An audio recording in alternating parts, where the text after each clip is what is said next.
Verbs. Verbs are the magic of language. Without verbs, we cannot think about the future or the past. Without verbs, we cannot communicate about the future or the past. They're so important to the way we think about life and our relationships with others, and particularly what we can communicate to each other about future events or past events. If you look at this man here, what do you think he is looking at? Is he looking at the future or the past? In most Western cultures, we gesture the future with our fingers pointing forward and our past with our fingers pointing backwards. But in some cultures, this is different. In some cultures, people point forward to mean the past, because forward is everything that you can see. And they point backwards when they mean the future, because in the future you cannot see anything, not yet. There's a tribe in South America that does that. So it is very cultural the way we might gesture about the future and past, but the language allows us to be so precise about an event. We need pronouns when we are learning verbs, okay? Because the pronoun, especially in English, the pronoun is very important because the verbs don't change much. If I say to you, look, that could mean I look, or you look, we look, all of you look, or they look. It's very imprecise. So I need to say the pronoun for you to know what look is referring to, okay? So the pronouns come in first, second, and third person. They can be either singular or plural. For instance, I is first and is singular, whereas we, who is also first, is plural. Okay? You is singular, but you all is plural. Now, in English, you don't really have a distinction between those two, but in other languages, you do. That's why I have got all in brackets. And third would be he, she, it in singular, or they in plural. Now let's have a look at the Spanish version of these.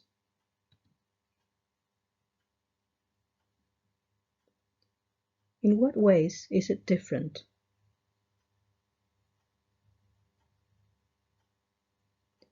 Okay, so we notice that in English we don't have an equivalent for usted. Usted means you, but with a lot of respect. So usted is what you call somebody who is older than you, or is in some way more important than you. Okay? And also in the other language, in Spanish, we don't have a word for it, because as we saw in the previous PowerPoint, every object in the Spanish language is either masculine or feminine, so it's usually he or she, so we don't need a pronoun like it to refer to things. So I'm going to add a verb here, to look. And as we said before, in English, there's only two ways in which that verb changes in the present. So we either put an S or we don't. So that's why we have he, she, it in blue to correspond to looks. All the others in white are just look. So let's see what happens in Spanish. That's why I had so many other colors in Spanish, because everyone is different. Yo miro, tú miras, usted, él, ella mira, nosotros miramos, vosotros miráis, ellos, ellas miran. So each one has its own form. And because of that, in Spanish, you don't need to use the pronoun. Because if I say miras, which pronoun am I referring to? Miras. It can only be tú. So you don't need to say tú miras. Although you can say it to emphasize that it's you who is looking. Tú miras. But often people don't use it because the pronoun is implicit in the verb. Now I'm going to ask you a question, and it's a strange question. I heard this question a long time ago and I thought, I might use that when I'm teaching grammar. And here it is. Don't fight the question. A lot of people try to fight it, but don't. Just go with it. Are you a regular or an irregular verb? I usually ask this in pairs so you can tell the person next to you why you think you are regular or an irregular verb. Some people really struggle with this question, so I have to rephrase it and say, well, are you a regular or an irregular kind of person? But I don't want to say person, I want to say verb. So which one are you, regular or irregular? Some people put their hands up and they say they're regular verbs. Okay? And at this stage, I ask everybody to look at that person because we can really depend on that person, that regular verb. Because, we can predict them entirely. We know what they've been up to. We know what they did, what they will do, what they would do, could do, would have done. We know everything about them. That's the beauty of our regular verbs. Regular people, they're very reliable. You can count on them. But then I ask people to raise their hands up if they think they are irregular verbs. And usually a lot more hands come up when I say irregular verb because we all like to think of ourselves as special. Yeah, and we are special. But these are the people you really have to pay attention to because you can't trust them. Just like irregular verbs, you cannot predict them. You don't know what they've been up to at all. You don't know what they will do, what they will have done, what they could have done, what they will have done. You don't know anything about them. You cannot predict them at all. You have to take each case at a time. So if you had to make a house for verbs, what would they look like? You could go into your regular verb house where everything is planned exactly the same. You know exactly what happens in each room. Or you could have an irregular verb house, and that's very crooked. You don't know what you might find in the corner. The verb to be is the most irregular verb in English. There's no way that you could say to somebody, okay, or somebody who doesn't speak English, use the verb to be. How would they know? Okay, it looks nothing like am, is, were. Whereas if you say to somebody, use the verb to play, and they know the rules for play, then they know that it's plays, played, playing. Very simple with regular verbs. And regularity is a really important concept if you're learning a foreign language. Now, some people say to me, and this has happened, they say, well, I'm not a verb at all, I'm a noun. And, I suppose that could be true. But the question is, if you're a noun, how come every time you look in the mirror, you see an adjective? That's for you to think about. That's the thing you can do with grammar. You can take it out of the boring tables and do something really interesting with it, something you can talk about. Okay, so we have irregular and regular verbs. So we're going to start with English, because in English we have regular and irregular verbs. So here are some regular verbs: to walk, to love, to learn. We know exactly how these words function. Okay, we know that in the present you have to put an S if there's third person singular. He walks, she loves, it learns. And you know that you have to put ed at the end if it's in the past. I walked, we learned, etc. Can you think of any other regular verbs that behave in that way? On the other hand, we have irregular verbs in English. Here are the kings: to be, to go, to see. And they behave in ways that you can't predict. Okay? So you can't just say he bees. You have to say he is. It's completely different. She goes has an es at the end. She sees, that's a little bit like a regular. But by and large, they are very different, and you have to take each one at a time. You have to learn each one separately.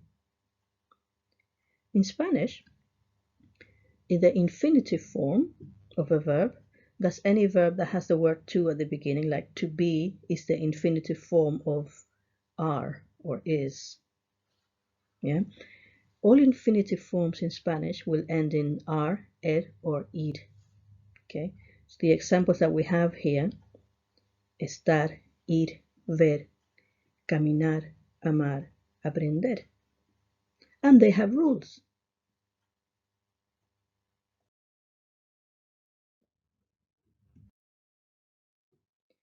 So this brings us to conjugation.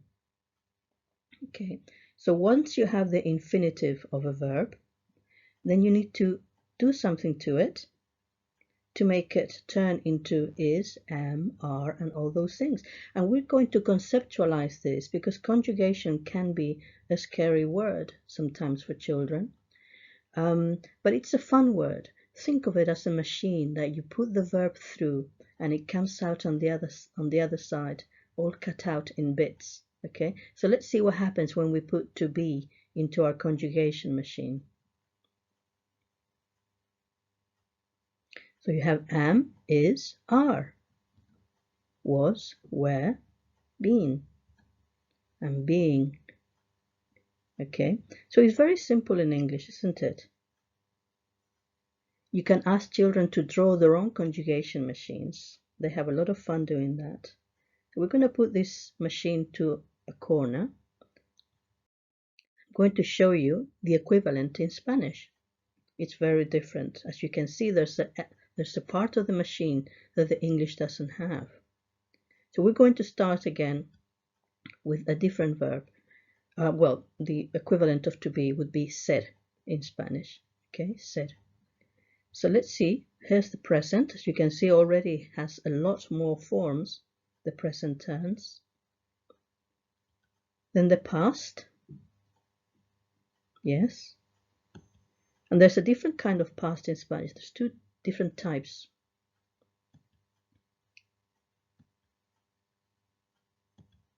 There's future as well. There's a subjunctive. And there's conditional. And they all have the same root. They come from ser. Whereas in English, if you think about that, where is the conditional form of to be? You need a modal verb to do conditionals in English, so you said I would be. But in Spanish, you use the verb. It's the verb itself that changes. That's why there are so many forms in Spanish.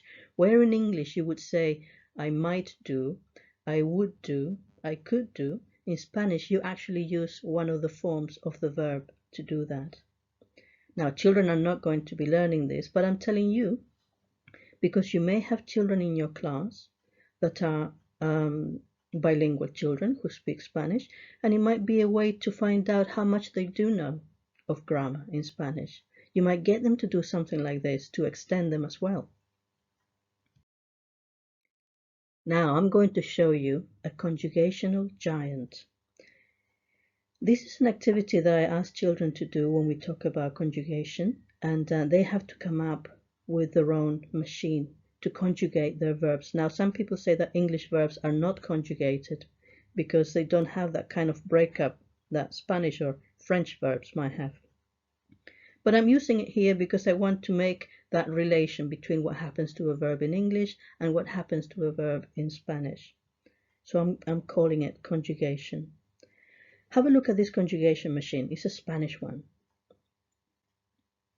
It's amazing. Okay, and children can get really creative once you explain how it works. Okay, so I'm going to do that, see if I can zoom in, but I can't. So we'll just go through.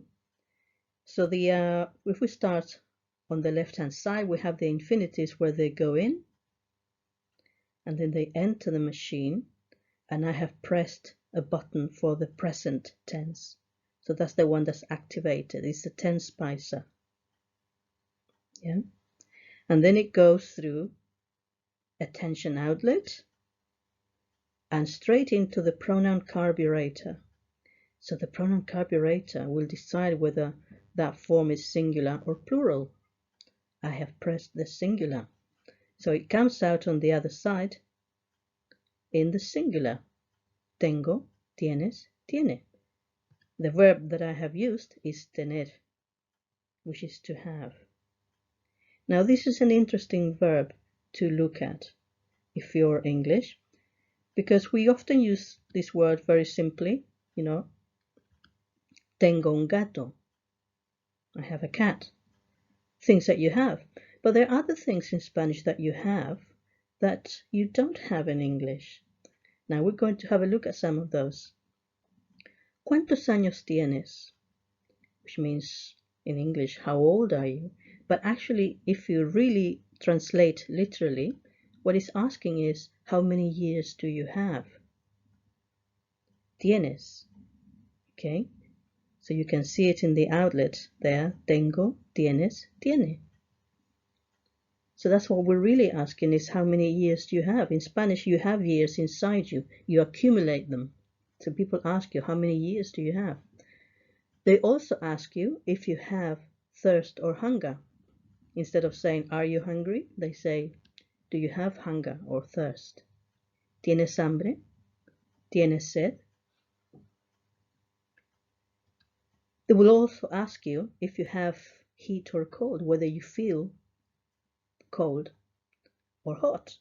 ¿Tienes calor? ¿Tienes frío? So that's how we ask, are you cold or are you hot? They will all, if you're scared, they will say, do you have fear? But in English we say, are you scared, don't you? But in Spanish we say, do you have fear? And one that's very common, when you ask somebody, do you feel like going out? In Spanish, you ask, do you have ganas of going out? I have ganas because I couldn't find an equivalent of ganas in English, but it's a kind of a feel of wanting to do something. So, ¿tienes ganas de salir? Do you feel like going out? Now, this slide is an interesting one to do with children because they get a feeling for how the grammar works in Spanish and how we say things and what translation means. When you see ¿cuántos años tienes?, we don't translate it as how many years do you have? Why is that? How can we translate it as how old are you? Because there's two ways of translating things, a literal way, how many years do you have, and a more semantic way to do with meaning. What we really mean is, how old are you? And that's what we usually tend to translate. Okay, so to close this, we have a game. I usually have this game with tables, so tables fight each other, and we have these things on the board, and they run up to decide whether the words that you're going to see are nouns, adjectives, verbs, or a mixture. So you need to do a Venn diagram for this that looks just like this one. Because some of the words that you're going to be seeing could be nouns. So if I were to say the word gold, where would you put gold? Is it a noun, an adjective, or a verb? First of all, you might think, well, it's probably a noun because gold is a mineral, it's gold. But you also have a gold coin, so it could be an adjective. So it would be in the intersection between noun and adjective. This is a great game to do with children as well. Okay, so I'm going to show you these words and you're going to be timed. There's a little oval shape that says stop when I reach the bottom. That's going to begin to go down and down, and when it reaches the bottom you have to stop. So you're timed for 1 minute for doing this game. And also I've got 13, 14, 15, because if you manage to do all of them, and if you did have children who are bilingual, I might extend them by asking them to come up with their own. Okay. Also, you get extra points if you do any of them in Spanish. If they come up with 13, 14, 15 in Spanish. So, are we ready? Here we go.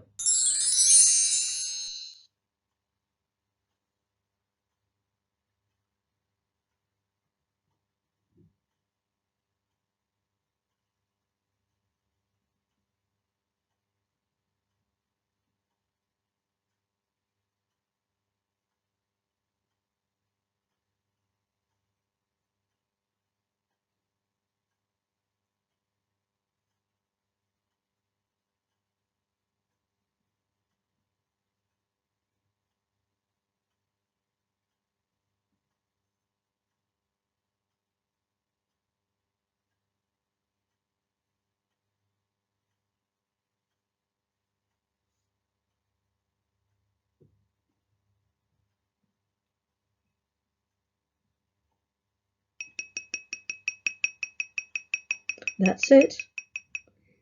That's your minute go. Now you can pause it and carry on. Of course, if you didn't manage to do it in 1 minute, 1 minute is not much at all. So I could understand that. But let's see what you did. So you could have just put the numbers on the actual Venn diagram. Let's see what we have. Okay. Now, the beauty about this is that there's a lot of arguments sometimes between people. Like, where would you put number 4? Number 4 will depend on how you pronounce that word, whether you say present or present. Okay. And the arguments are really fun. You must not close them down. If children disagree, let them disagree, because usually there is room for both points of view in grammar, because it depends where that word is in the sentence. Okay. And that's it for this one. I would like to leave you with the past, the present, and the future, which are such important aspects of human life. If you ever read Charles Dickens' A Christmas Carol, there is a paragraph in there that puts it so beautifully. You know, the ghost of Christmas past and Christmas future and Christmas present. And this is what he had to say.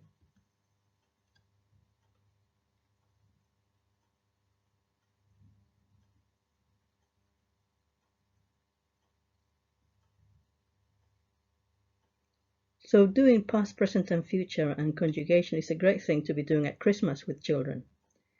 And well, I hope you have enjoyed these PowerPoints.